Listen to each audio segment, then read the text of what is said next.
BNP গুজরাটের কসাই মোদিরে আনতে চাইছিল শপথের অনুষ্ঠানে। কি খায়েজ, আবার চালাকি করিছে।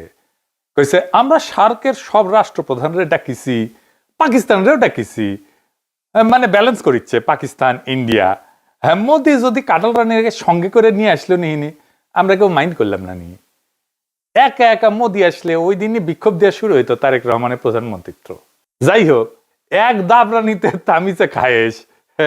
মোদিরও স্বাদ মিটিল না, বিএনপির আশা পড়িল না। হ্যাঁ, ওই গাইড ধরবি এখন, মোদির স্বাদ না মিটিল, বিএনপির আশা না পুরিল, সকলই ফুরায়ে যায় মা। এই ইলেকশন যে সুষ্ঠু হয় নাই, এটা আজকের টিআইবির জরিপে প্রকাশ হয়েছে। মানে 70টা আসনের মধ্যে 21% আসনের ক্ষেত্রে এক বা একাধিক জাল ভোট হয়েছে। ঠিক আছে, এক বা একেবারে জাল ভোট হয়েছে। আপনারা এইভাবে বুঝতে পারেন, ন্যূনতম একবার জাল ভোট হয়েছে, একবার। ন্যূনতম যখন বলছি তখন একাধিক হতে পারে, দুটো হতে পারে। ভোটের আগে বাক্স ভরা হয়েছে হাসিনার মতো, জাল ভোট দেওয়া হয়েছে হাসিনার মতো, আবার ভোটারদের কাছে ভয় ভীতি দেখানো হয়েছে হাসিনার মতো।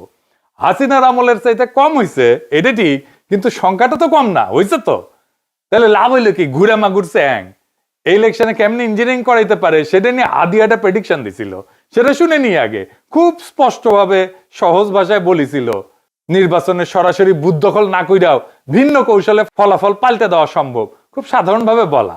আগে শুনেন কি কইছিল হাদি। এবার যেহেতু আমলারা সিল মারতে পারবেন না, আপনারা দেখেন এই মানে আমার হয় কি, আমরা যখন সিডাপের মতো একটা ভারী ভেন্যুতে কথা বলি তখন এত থিসিস অ্যান্টিথিসিস সিনথিসিস এরকম বলি যেগুলো জনগণ কানেক্ট করতে পারে কম। হিসেবটা খুব সোজা হলো যে এই প্রত্যেকটা কেন্দ্রে, একটা কেন্দ্রে মিনিমাম 10টা বুথ থাকে। তো আমরা জানি একটা কেন্দ্রে একজন প্রিজাইডিং অফিসার থাকে, কয়েকজন অ্যাসিস্ট্যান্ট প্রিজাইডিং অফিসার থাকে, প্রত্যেক কেন্দ্রে আবার পোলিং অফিসার থাকে, এবং এই সবাই থাকে ওই উপজেলা বা জেলার লোকজন, মেইনলি স্কুলের টিচার, কলেজের টিচার, মাদ্রাসার টিচার, সাথে কিছু ব্যাংকার, এরা এখানে করেন। ব্যাপার হলো আপনারা এটা খুব কমন স্ট্র্যাটেজি, সেটা হচ্ছে যারা আমরা যাদেরকে হেভিওয়েট প্রার্থী বলি মেইনলি, তারা যেটা করেন 5-7 জন ডামি দাঁড় করায় দেন। ডামি প্রার্থী দাঁড় করাই দিলে হয় কি, তার নামে প্রত্যেক প্রার্থীর নামে আবার পুলিং এজেন্ট দেওয়া যায়, মানে তার নামে এজেন্ট দেওয়া যায়। তো ধরেন আমি নিজেও যেহেতু একজন প্রার্থী, তো আমি প্রার্থী হিসেবে আমার কেন্দ্রে প্রত্যেক জায়গায় আমি একজন করে এজেন্ট দিতে পারবো প্রত্যেকটা বুথে। তো আমার এগেনস্টে যিনি আছেন তিনি যদি আরো 5 জনকে দাঁড় করাই দেন এবং 5 জনের এগেনস্টে আরো 5 জন সে এখানে এজেন্ট দিবেন, তারপরে যেটা হবে পুরো বুথের মধ্যে 10 জনের মধ্যে দেখা যাবে 8 জন বনাম আমার একজন। তো আমার একজন তো সে কুলাই উঠতে পারবে না। এরপর ওইখানে সরকারি যে কর্মকর্তা থাকবে সে তো স্কুল টিচার ভাই, সে তো আসমান থেকে নাজিল হয় না, সে ওখানে আসছে একদিনে চাকরিটা করে হয়তো ওই দিন দায়িত্ব পালন করে 3-4 হাজার টাকা পাবে। এখন যেহেতু সেই ওই স্কুলে আবার চাকরি করা লাগবে, তার কোনো শক্তি নাই ওইখানে যারা দখল করতেছে তাদেরকে বাধা দেয়া, কারণ সে স্কুলেও ফিরতে পারবে না, কলেজেও ফিরতে পারবে না। শুনিছেন তো? নির্বাচন কমিশন এটা শুনে নাই, শুনিছে, করে নাই কেন? নির্বাচন কমিশনের উচিত ছিল না এটা আমলে নেওয়া, আমলে নিয়ে ব্যবস্থা নেওয়া, সেটা হয় নাই। যাই হোক, গত ভিডিওতে আমি জামাত এনসিপির সম্মিলিত ভোট 35% বলছিলাম, এটা ঠিক আছে, কিন্তু এটার সাথে তো আবার খেলাফত মজলিস, এবি পার্টি, অলি আহমেদের দলের ভোট যুক্ত হবে, তাই না? তাইলে এটা 38.5% হয়। এটা আমাদের জোটের ভোট, এটা হেলাফেলা করার সংখ্যা না। তার মানে আমরা ভোট পাইছি 38.5% আর বিএনপি 51%, তফাৎ 12%। আমাদের এই 38.5%টাকে আমাদের 45%-এ নিয়ে যেতে হবে। এখন প্রশ্ন হইতেছে কেমনে?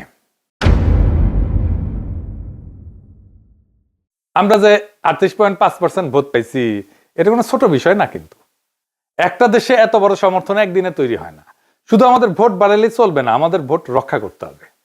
এর জন্য একটা সমন্বিত একটা পরিকল্পনা লাগবে। পুরা পরিকল্পনা এক এপিসোডে দেওয়া যাবে না। তাও আজকে কিছু গুরুত্বপূর্ণ কৌশলের কথা আলাপ করব। আমি আগে মেলা স্ট্র্যাটেজি গলে কয়ে দিছি জামাত এনসিপি রে, কয়টা নিচে আপনারাই জানেন। আমি একটা এক্সাম্পল দিই। আমি কইছিলাম পাড়ায় মহল্লায় চাঁদাবাজি প্রতিরোধ কমিটি তৈরি করতে। এটা করলে বিএনপির বাইরে সব শক্তিকে পাড়া মহল্লা লেভেলে অর্গানাইজ করে ফেলা যেত, তাদের একটা পলিটিক্যাল কাজ দেওয়া যেত, যেটা সামাজিকভাবে গুরুত্বপূর্ণ, রাজনৈতিকভাবেও গুরুত্বপূর্ণ। ইউনিটিটা স্ট্রং হইতো।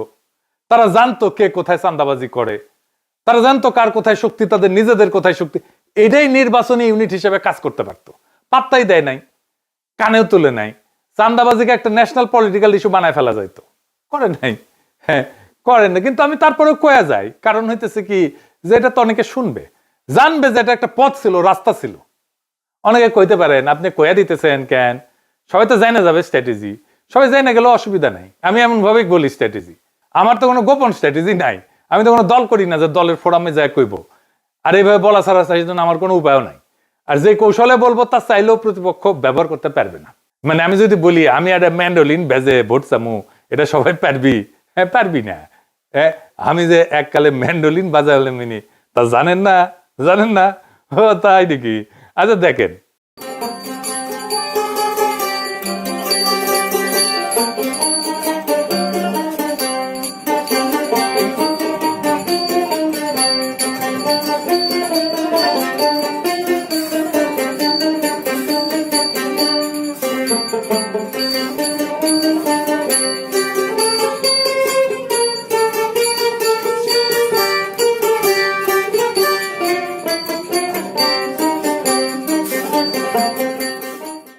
শুনেছেন ক্যাঙ্কা বাজাচ্ছিলাম, এখন আর অবশ্য বাজাই না, এই জীবনে তো কত কিছু বিসর্জন দিছি। যাই হোক, প্রথম যে কাজটা সেটা হইতেছে এই যে নির্বাচনী জোট, ঐক্যবদ্ধ বাংলাদেশকে একটা ন্যূনতম পলিটিক্যাল কর্মসূচির ভিত্তিতে ক্রিস্টালাইজ করতে হবে।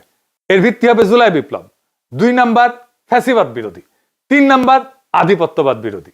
এই 3টে ইস্যুতে জোট। এইটারে কিভাবে ক্রিস্টালাইজ করা যাবে সেটা আমি আরেক পর্বে বলবো। আজকে কিছু প্র্যাকটিক্যাল ইমিডিয়েট পরিকল্পনা কথা কইতেছি, আজকে মূলত কিছু অর্গানাইজেশনের পরিকল্পনার কথা বলবো। তো এই যে কইছি প্রথমে 38.5 থেকে 45%, এই 6.5% কোথেকে আসবে? 6.5% আনতেই হবে, বা 7%-এর মতো ভোট কোথায় থেকে আসবে? হাওয়া থেকে পড়বে না কই থেকে আসবে? আসেন সেটা দেখি। তো এই যে 6.5% বা 7%, এটা তো কারো না কারো ভোট। কাদের ভোট? আমি কেউ এটা পরিষ্কার হিসাব দিই। আমি 2টা খুব স্পেসিফিক জায়গা দেখাই দিব। স্পেসিফিক জায়গা, 1 নাম্বার নতুন ভোটার, তরুণ প্রজন্ম, যারা নতুন ভোটার হবে এই 5 বছর পরে। অনেকে মনে করে ভোট মানে একই মানুষ বারবার ভোট দেয়, না। ভোট নদীর মতো, দেশ বদলায়, মানুষ বদলায়, ভোটারও বদলায়। প্রত্যেক 5 বছর কি হয়, বাংলাদেশে প্রত্যেক বছর প্রায় 9 থেকে 10 লাখ মানুষ মারা যায়। তার মানে ভোটটা আজকে যারা ভোট দিয়ে গেছে তার মধ্যে 50 লাখ মানুষ সামনের নির্বাচনে ভোট দিতে পারবে না। 5 বছরে প্রায় 50 লাখ মানুষ সামনের নির্বাচনে ভোট দিতে পারবে না। এই মানুষগুলো বড় অংশই বয়স্ক ভোটার। একই সময় নতুন ভোটার তালিকায় ঢোকে, কিছু ভোটার বাইরে যায়, মারা যায়, কিছু নতুন ভোটার তালিকায় ঢোকে। প্রায় 45 থেকে 65 লাখ তরুণ, কারণ আমাদের মৃত্যুর হার হচ্ছে জন্মহার বেশি। তার মানে কি দাঁড়াইলো, 5 বছরে প্রায় 50 লাখ পুরনো ভোটার কমে যাবে, আর 50 থেকে 60 লাখ নতুন ভোটার ঢুকে পড়বে। মোট সংখ্যা খুব বেশি বাড়বে না, কিন্তু ভোটারদের চেহারা বদলে যাবে, ডেমোগ্রাফি বদলে যাবে, চিন্তা বদলে যাবে। এই পরিবর্তনটাই সুযোগ। যেই দল পুরনো সমর্থকদের ধরে রাখার রাজনীতি করে সে ধীরে ধীরে ছোট হয়ে যায়। যে দল নতুন ভোটারের মন জয় করতে চায় সে ভবিষ্যৎ দখল করে ফেলে। এন্ড হিসাবটা দেখেন, আমাদের হিসাব আছে 38.5%, আমাদের দরকার 45%। এই 6.5% তো বাড়াইতে হবে। মানে দেশে যদি মোট ভোটার 8 থেকে 9 কোটি হয়, তাহলে 6.5% মানে 50 থেকে 60 লাখ ভোট। এই সংখ্যাটা শুনে বড় মনে হয়, কিন্তু বাস্তবতা দেখেন প্রত্যেক 5 বছরে এই নতুন ভোটার ঢোকে 50 লাখের মতো।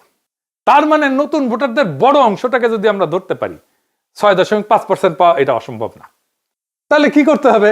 কলেজ বিশ্ববিদ্যালয়ে শক্ত সংগঠন গড়ে তুলতে হবে। আমাদের তো আছেই কলেজ বিশ্ববিদ্যালয়ে, আমাদের সংগঠন শক্ত। ছাত্র সংসদ নির্বাচন দাবি করতে হবে, এটা গুরুত্বপূর্ণ। সমস্ত কলেজ বিশ্ববিদ্যালয়ে এখন ছাত্র সংসদ নির্বাচন হইতে হবে। তরুণদের জন্য আলাদা কর্মসূচি লাগবে, সোশ্যাল মিডিয়ায় শক্ত উপস্থিতি লাগবে। শুধু ফেসবুক না, শুধু ইউটিউব না, আরো অনেক সোশ্যাল মিডিয়া আছে, ইনস্টাগ্রাম আছে, টিকটক আছে, এই সব জায়গাতে উপস্থিতি বাড়াইতে হবে। তরুণদের ভোট যদি 2 থেকে 3% বাড়াইতে পারে তাহলে কিন্তু গেম চেঞ্জ হয়ে যাবে। আমাদের শিবিরের মতো একটা শক্তিশালী ছাত্র সংগঠন আছে, এনসিপির মতো তরুণদের দল আছে, তারা তরুণদের টানবে। তরুণরা অ্যান্টি এস্টাবলিশমেন্ট হয়, আর আমরা তাদেরকেই টার্গেট করব। আমরাই সবচেয়ে ভালো অবস্থানে আছি তরুণদেরকে অ্যাট্রাক্ট করার জন্য, বিএনপি না। 2 নাম্বার, হতাশ মানুষ। কিছু মানুষ এখন বিএনপি শাসন দেখে হতাশ হবে, প্রতিহিংসা দেখে হতাশ হবে, ধান্দাবাজি দেখে হতাশ হবে, সন্ত্রাস দেখে হতাশ হবে। কিছুদিন পরে ইকোনমির অবস্থা তো জয় বাংলা হয়ে যাবে, জিনিসপত্রের দাম বাড়বে। আগেই কয়ে রাখলাম, আবার এর জন্য আমার দোষ দিয়েন না। সরকার তার খরচার জন্য টাকা ছাপাইতেছে ঋণ করিয়া। এই যে রমজান আসতেছে, আপনি দেখেন জিনিসপত্রের দাম কেমনে পাগলা ঘোড়ার মতো বাড়তে থাকে। ডলারের দাম বাইরে গেছে, ডলার প্রতি 1 টাকা। এই ইলেকশনের পরপরই দাম অলরেডি বাইরে গেছে জিনিসপত্রের। দেখেন খেসারির আগে ছিল 85 থেকে 90 টাকা কেজি, এর বাইরে 100 টাকা হয়েছে। পেঁয়াজ 50 টাকা থেকে 60 টাকা হয়েছে, দেশি রসুন 90-100 টাকা থেকে 120 টাকা হয়েছে, পাইকারি পর্যায়ে সোয়াবিন তেল লিটার প্রতি 185 থেকে 95 টাকা হয়েছে, আর পামেল বিক্রি হয়েছে 155 থেকে 165 টাকা লিটারে। পেঁয়াজের দাম বাড়ছে, মাংসের দাম বাড়ছে। এই প্রসঙ্গে এটা মৌলানা ভাসানীর কৌতুক মনে পড়ে গেল। আমি মনে হয় আগে কইছিলাম এই কৌতুকটা, যদি না শুনে থাকেন তাহলে শুনেন। তো মৌলানা ভাসানী বক্তৃতা দিচ্ছে, তার পাশে বসে আছে মশিউর রহমান জাদু মিয়া। জাদু মিয়া কিন্তু জিয়াউর রহমানের সরকারে ছিল, মন্ত্রী ছিল, উপদেষ্টা ছিল, জিয়াউর রহমানের সেকেন্ড ম্যান ছিল বলতে পারেন, ন্যাপের মশিউর রহমান জাদু মিয়া। ওনার মেয়ে আবার এখন বিএনপি করে, মশিউর রহমান জাদু মিয়ার মেয়ে। তো মৌলানা ভাসানী বক্তৃতা দিতেছে, জ্বালাময়ী বক্তৃতা দিতেছে, চালের দাম বাড়ছে, তেলের দাম বাড়ছে, ডাইলের দাম বাড়ছে, মদের দাম বাড়ছে কিনা কইবার পারুম না, জাদু মিয়া কইবার পারবো, বুঝছাও? মানে জাদু মিয়া নাকি ছিল আর কি হিসেবার প্রচুর একটা সিস্টেমের মধ্যে বেস্ট অফ বেস্ট ছিল আর কি, জানা যায়। ও আচ্ছা আচ্ছা, আর একটা কথা কয়ে রাখি আপনাদের, যারা শেয়ার মার্কেটে বিনিয়োগ টিনিয়োগ করেন তাদের কই, করেন নাকি অনেকে? হ্যাঁ, এটা বুদ্ধি শিখে দেব, টেকা কলে পাইবেন। হ্যাঁ, লাভ করতে চান যদি আমি কয়ে দিই, তবে কন্ডিশন আছে, আমার কলে 10% দেওয়া লাগবে, বুঝছাও? লাভের দুই ভাবে লাভ করতে পারবেন। ইলেকশনের পরে যে দল জিতে তাদের সাথে রিলেটেড কোম্পানিগুলোর শেয়ারের দাম ইউজুয়ালি বাড়ে। এখন বাড়বি, আপনি খুঁজে দেখেন, যেমন ধরেন ঢাকা ব্যাংক বাড়বি, ন্যাশনাল ব্যাংক বাড়বি, মুন্নু গ্রুপের বাড়বি, আরো কি কি আছে খুঁজে দেখেন। এইগুলা শেয়ারের দাম ধাই করে বাড়বি কয়েকদিন। হ্যাঁ, শেয়ার থাকলে, এদের শেয়ার থাকলে বেঁচে দেন, ক্যাশ করে ফেলেন। আর জামাতের কোম্পানিগুলোর শেয়ার কমবি, ধাই করে কমবি। কি আছে? ইসলামী ব্যাংক আছে, ইবনে সিনা আছে, এইগুলো আর কি কি বা আছে দেখেন, খুঁজে দেখেন আর কি, ধাই করে কমবে। আপনি শেয়ার মার্কেটে যাই খোঁজ নেন, আমার কথা সত্য কিনা আমি না দেখেই কইলাম। তো যেগুলো কমবি সেগুলো শেয়ার এখন কিনে রাখবেন। জামাতের কোম্পানিগুলো শেয়ার, ইসলামী ব্যাংকের, ইবনে সিনা শেয়ার, বিএনপি কোম্পানি এই যে বেরিয়েছে এটা বেশি দিন থাকবে না। জামাতের কোম্পানিগুলো কমাও বেশি দিন থাকবে না। মাঝখান থেকে আপনার লাভ, আমার কমিশন কলে দিয়েন কলে, বেশি না 10%। আর কারা হতাশ হবে? ক্ষুদ্র ব্যবসায়ী, হকার, দোকানদার, এদের উপরে প্রথম চাঁদাবাজেরা টার্গেট করে। এরা বিরক্ত, বিব্রত অবস্থায় থাকে, অসহায় অবস্থায় থাকে। এদের মধ্যে সংগঠন এবং প্রচারণা তৈরি করতে হবে, তাইলে দেখবেন আপনি দ্রুত জনমতকে অর্গানাইজ করে ফেলতে পারছেন। এবার আসেন আলাপ করি কিছু জায়গায় সংগঠন নাই যেখানে সংগঠন করা নিয়ে এটা খুব জরুরি জায়গা। 1 নাম্বার, গার্মেন্টস শ্রমিক ইউনিয়ন করতে হবে। যত জায়গায় শ্রমিক আছে সবগুলো জায়গায় শ্রমিক ইউনিয়ন, ট্রেড ইউনিয়ন করতে দিতে হবে। এটি নিয়ে সরকারের সাথে বার্গেন করতে হবে। এটা শ্রমিকদের অধিকার, এটা সাংবিধানিক অধিকার। আমার সংবিধান স্বীকৃত, বাংলাদেশের আইনে স্বীকৃত, আন্তর্জাতিক আইনে স্বীকৃত। এমনকি গার্মেন্টস বায়ার যারা, আমরা যে সমস্ত দেশে রপ্তানি করি, সেখানেও আমাদের শ্রমিকদের অধিকার সম্পর্কে একটা পজিটিভ, ইতিবাচক ধারণা জন্মাবে। শ্রমিকদের বার্গেন করা, কালেকটিভ বার্গেনিং এজেন্ট হওয়া, এইটা আন্তর্জাতিকভাবে স্বীকৃত একটা অধিকার। আমাদের শ্রমিকদের এই অধিকার দিতে হবে। এটা নিয়ে সরকারের সাথে বার্গেন করতে হবে। দরিদ্র মানুষেরা যত বেশি সংগঠিত হবে তত আমরা শক্তিশালী হব, তত এই এলিট রাষ্ট্র আমাদের কাছে নত হবে। যে সমস্ত শ্রমিক ইউনিয়ন লুটেরাদের কবলে আছে তাদের সেই লুটেরা নেতৃত্বকে উৎখাত করতে হবে। যেমন ধরেন শাহজাহান খান, সে ছিল বাস শ্রমিকদের নেতা। বিএনপির নজরুল ইসলাম, সেও কিন্তু শ্রমিকদের নেতা, কিন্তু উনি কিসের শ্রমিক বলেন? এই সমস্ত নেতা রাখা যাবে না, শ্রমিকদের নেতা হইতে হবে শ্রমিককেই। এরপরে রিক্সা শ্রমিক, আমরা ঢাকায় দেখছি রিক্সা শ্রমিকরা আমাদের বর্ষা বিপ্লবে কিভাবে অংশ নিছে। ওই যে সুজন যে স্যালুট দিছিল রিক্সার উপরে দাঁড়ায়, সেও তো রিক্সা শ্রমিক, তাই না? এমন একটা পলিটিক্যালি চার্জড ক্লাস তাদের এই বিপ্লবের পরে কেউ সংগঠিত করার কাজ করলো না। এমনই বেকুব বাংলাদেশের রাজনৈতিক দলগুলা। আমি দেশে থাকলে ঢাকার রিক্সাওয়ালাদের প্রথম অর্গানাইজ করতাম, তাদের মহাসমাবেশ করতাম, সম্মেলন করতাম, তাদের একটা রাজনৈতিক শক্তি হিসেবে গড়ে তুলতাম। রিক্সা দিয়ে আপনি মেসেজ ছড়াইতে পারবেন দ্রুত। রিক্সা পলিটিক্যাল ভেহিকল বাংলাদেশের জন্য। আর ঢাকা শহরের রিক্সা সংগঠন, হকারদের সংগঠন, ক্ষুদ্র ব্যবসায়ীদের সংগঠন আপনার হাতে থাকলে আপনি ঢাকার রাজা। দাবরানি দিয়া চান্দাবাজ ধান্দাবাজদের উড়াই দিতে পারবেন। সরকার কাঁদবে। এই রিক্সাওয়ালা দিয়ে কি করা যায়, এটা অনেকভাবে কাজ করা যায়, শুধু পলিটিক্যালি না। আমি বলি, আমি মার্কেটিং এ বিজনেসেও কাজ করেছি। মজার একটা গল্প আছে, শুনবেন? আজ বলি, আসেন শুনে।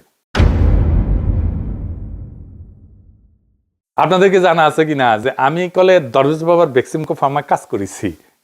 জানেন, ওইখানে আমার মাহমুদ ভাইয়ের সাথে পরিচয়, মাহমুদুর রহমানের সাথে। তখন তিনি শাইনপুকুর সিরামিক্সের এবং হাউজিং ছিল ওটার এমডি। যাই হোক, এই বেক্সিমকোতে আমি আপনাদের পরিচিত বেশ কয়েকটা ব্র্যান্ড নিয়ে, আপনারা চেনেন, এই নামগুলো জানেন, ওষুধের ব্র্যান্ড কাজ করছি, প্রোডাক্ট ম্যানেজার ছিলাম। যেমন ধরেন নাপা। হ্যাঁ, এই নাপা নাম হইলো কেমনে জানেন? জানেন না? NAPA, প্যারাসিটামলের কেমিক্যাল নাম আছে। এন অ্যাসিটাইল প্যারা অ্যামাইনোফেনল, এই প্রথম অক্ষর নিয়ে নাপা, এন এর এন, অ্যাসিটাইলের এ, প্যারার পি আর অ্যামাইনোফেনলের এ, এই দিয়ে নাপা। তারপরে অ্যারিস্টোবিট বি, অ্যারিস্টোবিট এম, ওইগুলো আমার প্রোডাক্ট ছিল। আর একটা প্রোডাক্ট ছিল, এখন হয়তো চলে, কিন্তু আমাদের সময় আমরা যখন ছিলাম প্রোডাক্ট ম্যানেজার, ওই সময় ওইটা নাম্বার 1 প্রোডাক্ট ছিল দেশের, শুধু বেক্সিমকোর না, দেশের, আমাদের নিওসেপটিনার গ্যাস্ট্রিকের ওষুধ। এটার মার্কেটিং হয়েছে কেমনে জানেন? রিক্সা দিয়ে মার্কেটিং হয়েছে। কেমনে জানেন? ফার্মাসিউটিক্যাল কোম্পানির যে মেডিকেল রিপ্রেজেন্টেটিভ থাকে না, ওরা মোটরসাইকেল করে ডাক্তার ভিজিটার্স দেখেছেন না? ডাক্তারের চেম্বারের সামনে থায় ঠায় মোটরসাইকেল, হাসপাতালের সামনে থায় ঠায় মোটরসাইকেল, দেখেছেন না? তো ইনস্ট্রাকশন দেওয়া ছিল মেডিকেল রিপ্রেজেন্টেটিভদেরকে যে একদিন রিক্সা নিয়ে কাজ করতে হবে, মানে ডাক্তার ভিজিটে যাইতে হবে মোটরসাইকেল ছাড়া। আগে কলে দিন চুক্তিতে রিক্সা পাওয়া যেত, কিন্তু ওই সময় আমরা শর্ত দিয়েছিলাম যে দিন চুক্তিতে রিক্সা যাওয়া যাবে না, সারাদিন আলাদা আলাদা রিক্সা নিতে হবে। রিক্সায় উঠা রিক্সাওয়ালার সাথে আলাপ জুড়তে হবে, কই খায়, কোথায় থাকে, কোথায় কোথায় যায়, খায় কোথায়, কখন খায়। তো আমাদের তো জাতীয় অসুখ 3টা, জানেন তো? জানেন না? 3টা জাতীয় অসুখ, গ্যাস্ট্রিক, আমাশা, কুরকুরানি। তো আলাপ শুরু করার পরে তার যে গ্যাস্ট্রিকের সমস্যা সেটা বের হয়ে যেত। রিক্সা থেকে নামার টাইমে ভাড়ার টাকা দেওয়ার সাথে সাথে এক স্ট্রিপ ওই নিওসেপটিনার হাতে ধরে দিত রিপ্রেজেন্টেটিভ, আর বলতো এটা খায় দেখেন, দিনে 2 বার, সকালে আর রাত্রে, দেখেন কেমন লাগে, কেমন কাজ হয়। রিক্সাওয়ালা খাইতো, ভালো হইতো, মুখে মুখে ছড়াইতো। তখন এটা দাই দাই দাই দাই করে বাংলাদেশের সর্বোচ্চ বিকৃত পণ্য হইয়া গেল এটা নিওসেপটিনার। অনেকে আবার উচ্চারণ করতে পারতো না, কইতো নিওসেপটিপিন, ওষুধের দোকানে যাই করতে নিওসেপটিপিন আছে। তো এই রিক্সাওয়ালাদের সংগঠন বানাইতে হবে। আবার রিক্সাওয়ালার সংগঠন বানাইতে যে জামাত বা এনসিপির অঙ্গ সংগঠন বানায়েন না, পিওর গণসংগঠনের রূপ দেন। মুশকিলটা হইতেছে জামাতের শ্রমিক কল্যাণ আছে একটা সংগঠন, সেটা আবার জামাতের অঙ্গ সংগঠন। এনসিপিরও তাই, অঙ্গ সংগঠন আর গণসংগঠন আলাদা জিনিস। তাহলে গণসংগঠন আর অঙ্গ সংগঠনের মধ্যে আলাদা কি বিষয়টা, এটা একটু বুঝে দেখি। হ্যাঁ, অঙ্গ সংগঠন হইতেছে রাজনৈতিক দলের একটা ছায়ারূপ ওই সেক্টরের মধ্যে। ধরেন ছাত্রদের মধ্যে বিএনপির ছায়ারূপ হইতেছে ছাত্রদল, ছাত্রদলের কাজই হইতেছে বিএনপির যা কর্মসূচি সেটাকে বাস্তবায়ন করা। কিন্তু গণসংগঠন হইতেছে এটা ছাত্রদের নিজস্ব সংগঠন, একদম ছাত্রদের মধ্যে থেকে তৈরি হয়েছে। যেমন ধরেন ছাত্র অধিকার পরিষদ, এটা ছাত্রদের মধ্যে থেকে তৈরি হয়েছে। ছাত্র শক্তি নাহিদদের যে দল ছিল, এটা ছাত্রদের মধ্যে থেকে তৈরি হয়েছে। এইটার উপরে কোনো ফাদার অর্গানাইজেশন ছিল না রাজনৈতিক দলের। তো এইগুলো হইতেছে গণসংগঠন, জনগণের সংগঠন, ছাত্রদের দাবি নিয়ে কাজ করে। রাজনৈতিক দলের সাথে কথাবার্তা হইতে পারে, তার সাথে ঐক্য হইতে পারে, রাজনৈতিক দলের লোকেরা ওই গণসংগঠনের মধ্যে কাজ করতে পারে, কিন্তু ওইটা গণ হিসাবেই থাকবে। এটা এই দলের অঙ্গ সংগঠন না, রাজনৈতিক দলের অঙ্গ সংগঠন না, কারো পাঁচাটা সংগঠন না, তার নিজস্ব স্বাধীন সিদ্ধান্তে সে কাজ করে। এইভাবে রিক্সাওয়ালাদের সংগঠনকে জামাত বা এনসিপির অঙ্গ সংগঠন বানায় না, পিওর গণসংগঠনের রূপ দেন। সবাই কাজ করেন ওর মধ্যে, সবাই মিলে কাজ করেন, সবাই মিলে সংগঠনটা তৈরি করতে হেল্প করেন, কিন্তু আপনার ইডিওলজি, আপনার আদর্শ, আপনার রাজনৈতিক আদর্শ, আপনার রাজনীতি ওইটার উপরে চাপাই দিয়েন না। তাদের বাস্তব জীবনের সংকট নিয়ে তারা সংগঠিত হবে। যেমন ধরেন লাইসেন্সিং, রিক্সার গ্যারেজের ভাড়া, রিক্সা শ্রমিকদের জন্য পরিষ্কারভাবে আইন নাই, বাস্তবে কার্যকর হয় না। অনেক শ্রমিক রিক্সা কেনার জন্য উচ্চ সুদে ঋণ নিতে বাধ্য হয়, তাদেরকে সহজ শর্তে সুদমুক্ত ঋণের ব্যবস্থা করা। রিক্সা শ্রমিকের জন্য কোনো ধরনের সামাজিক নিরাপত্তা নাই, তাদের কোনো চিকিৎসার ফ্যাসিলিটি নাই। এইগুলোই হবে দাবি। এইবার নারী প্রশ্ন, নারী প্রশ্ন নিয়ে নির্বাচনের সময় আমাদের প্রতিপক্ষ আক্রমণ করে আমাদের নাস্তানাবুদ করতে চাইছে। জামাতের নারী সংগঠন সবচেয়ে বড়, তারা ইলেকশন টাইমে নারীদের যত বড় মিছিল করিছে দেখেছেন না? দেখেন দেখেন, না দেখে থাকলে দেখেন।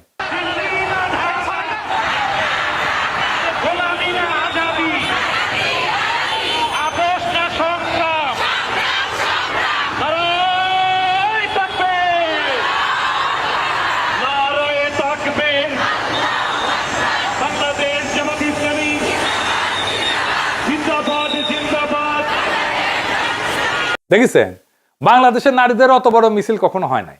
তাও হাতে গোনা কিছু তথাকথিত নারীবাদী, যাদের বাংলাদেশের মানুষ নারীবাদী বলে, তারা আমাদের দাবরানির উপরে রাখে। নারীবাদী কারা জানেন না? জানেন না? ও দেখেন না? আমি তো দেখেছিলাম। আবার দেখেন, এডিটর সাহেব দেখে দেন, গানটা না দেখে দেন, মিথ্যে না দেখেন, বেশি দেখেন না।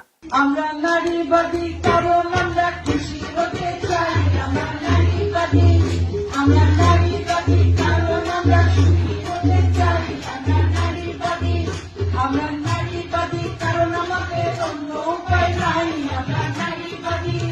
দেখেছেন, এরা হইতেছে নারীবাদী। তো এই দাবরানি, এদের দাবরানি বন্ধ করতে হবে। বর্ষা বিপ্লবে নারীরা ফ্রন্ট লাইনে থেকে ফাইট করলো, আর তারাই বিপ্লবের পরে আড়ালে চলে গেল। এনসিপি তো ব্যাপক সংখ্যক নারী নেতৃত্ব আছে। গার্মেন্টসে আমাদের এত নারী কর্মী কাজ করে, অথচ বাংলাদেশে শক্তিশালী নারী সংগঠন নাই, বিশেষ করে দরিদ্র নারীদের সংগঠন নাই, সব এলিটদের সংগঠন। এটা আমাদের বড় ব্যর্থতা। আপনি দেখেন, কাজের বুয়া হিসেবে একটা বড় অংশের নারী কাজ করে। তাদের বেতন কি হবে, তাদের নিরাপত্তা কি হবে, তারা কোন পরিবেশে কাজ করবে, তাদের জন্য কথা বলার কেউ নাই। এটা আমাদের বড় ব্যর্থতা। আমাদের দ্রুতই নারী সংগঠন গড়ে তুলতে হবে, এবং দরিদ্র নারীদের সংগঠন, দক্ষিণ এশিয়ার সবচেয়ে বড় নারী সংগঠন আমরা গড়ে তুলতে পারি। আমাদের এখনই একটা জাতীয় নারী সমাবেশের নারী কনভেনশন করে জাতীয় নারী সংগঠন গড়ে তুলতে হবে। নারী নেতৃত্বকে প্রাতিষ্ঠানিক রূপ দিতে হবে, যেটা প্রো জুলাই, যেটা প্রো বাংলাদেশ, যেটা আগ্রাসন বিরোধী, যেটা ফ্যাসিবাদ বিরোধী, প্রো পোর, দরিদ্র বান্ধব। এটাকেও গণসংগঠনের রূপ দিতে হবে। কোন ইডিওলজিক্যাল বা রাজনৈতিক দলের অঙ্গ সংগঠন করা যাবে না। আজকে বললাম আমাদের সম্ভাব্য কৌশলের প্রথম পর্ব। এর পরের পর্বে আমাদের আরো গভীর সাংগঠনিক প্রস্তুতির বিষয়ে আলাপ করব। এরকম আমি 4টা এপিসোড করব, আজকে প্রথম এপিসোড। তো এই যে 38.5%, এটা কোনো শেষ না। 38.5% হলো শুরু। এই দেশে 38.5% মানুষ পরিবর্তন চাইছে। এটা ছোট না, এটা অনেক বড় অর্জন। এটা প্রমাণ করে একটা শক্তিশালী বিকল্প রাজনৈতিক বিকল্পের মধ্যে তৈরি হয়েছে। ভোট কিন্তু স্থির না, ভোট বদলায়, প্রজন্ম বদলায়, অর্থনীতি বদলায়, মানুষের প্রত্যাশা বদলায়। যে দল সংগঠন করে সেই দল টিকে, যে দল মানুষের বাস্তব জীবনের পাশে দাঁড়ায় সে দল বাড়ে। আমাদের কাজ এখন উত্তেজনা না, আমাদের কাজ কাঠামো, আমাদের কাজ শৃঙ্খলা, আমাদের কাজ মানুষের আস্থা অর্জন। 38.5কে 45% করা অসম্ভব না, খুবই সম্ভব। আমি হিসাব করে দেখাই দিলাম, কিন্তু সেটা হবে স্লোগানে না, সংগঠনে, হতাশায় না, ধৈর্যে, অভিযোগে না, বিকল্প দিয়া। আজ যারা ক্ষমতায় আছে তারা সরকার চালাবে, ধান্দা করবে, টাকা পয়সা কামাবে, এবং পাবলিকে বিরক্ত হবে তাদের উপরে। আর আমরা কাজ করব মাঠে, বাজারে, মানুষের কাতারে। 5 বছর পরে একটাই প্রশ্ন হবে। সেই প্রশ্নটা এইটা না যে কে বেশি চিৎকার করছে, বরং প্রশ্নটা এইটা হবে কে বেশি সংগঠন করছে, কে মানুষের কাছে বেশি গেছে, কে মানুষের পাশে ছিল, কে মানুষের দুঃখের কথা বলছে, কে মানুষের কষ্টের কথা বলছে। সেটাই হবে বাংলাদেশের প্রকৃত ভবিষ্যৎ, সেটাই হবে বাংলাদেশের প্রকৃত আজাদি। ইনকিলাব জিন্দাবাদ, গোলামি না আজাদি, আজাদি আজাদি।